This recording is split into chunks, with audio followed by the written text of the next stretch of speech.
No nii oleme otsapidi Lätis ja ega siis eestlase kavalus on enne teada tuntud. Raigo vaatas kohe, et ette on kirjutatud free wifi, buss, Ökolandsi buss läheb eespool. No ega siis me ka rumalad poisid ei ole, sõidame siis bussile järgi ja net on olemas, nagu säri. Natuke katkeline ikka on, aga parem ikka kui mitte midagi. Jah, peab hoida lihtsalt piisavalt distantsi. Selline, no mina ei tea, transpordivolinik Siim Vallas, mis toimub? Teed on jätkuvalt sitad Lätis või on nüüd tõesti kõik need eurorahad olete tõmmanud need Lätti, võt seda ma ei tea, või on see legendaarne Rail Baltic, mis siit nüüd praegu püsti pannakse. Igal juhul lõhnab nii kui üle piiri tulime kohe fooride rida ja nagu näete, nagu Sia Songermaa, et midagi rõõmustavat meil siin Läti poole ei ole. Õnneks meil oli kella peale minekut ka, nii et saame rahulikult tiksuda ja noh, kui see wifi buss jätkab rahulikult meie ees, siis ma usun, et siis ma isegi need videod jõuan ka vahepeal üles laadida, nii et aitäh Ökolandsile, jõu.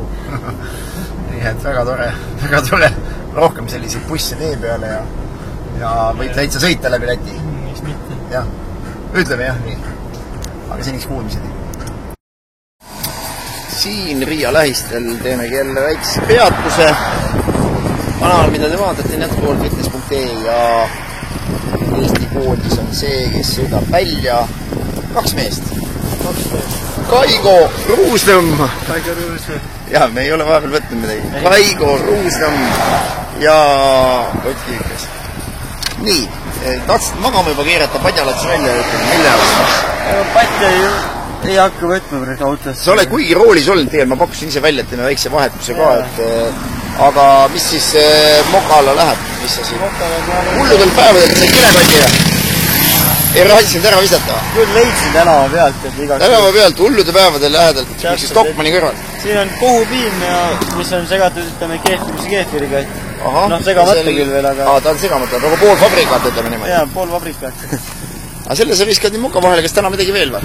Kõhtul läheb ikka vähe tugevamalt ka, et ikka riis ja liha.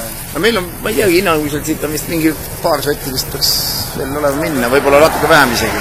See lai on vähemalt. Paneme kepsu ka peale, vaatame, mis see teeb. Võtame kepsu ka siit, paneme selle peale, sest meil on vaja enam-vähem lõpus ikka aadressi järgi hotelli üles leida. Nii et selline väike vahepeatus siin enne Riiat siis. Oleme otsapidi siis Riia linnas ja ummik otsa, nagu näete praegu siin. Raiks vahepeal keeras magama. Jõu, nukid, jõu. No niimoodi, tegelikult tegime väikse vale arvestuse, mõtlesime, et seekord proovime läbi linna ka, aga no see oli selge viga ausalt öeldes. Ma mõtlen pool tundi praegu kindlasti, et isegi kui oleks ringteed pidi sõitnud pool tunni kauem, oleks sellist närvilist olukorda vähem, nii et tipptunni aeg Riia linna kindlasti ärge sisse tulge. Sõitke ringteed pidi, kas või pikem tiir ja võidate kokkuvõttest ennast nii ajas kui kütuse kulus ka. Aga no kuna meil kella peale minekut, eks ole ju? Ei ole. Siis, noh, mis seal ikka?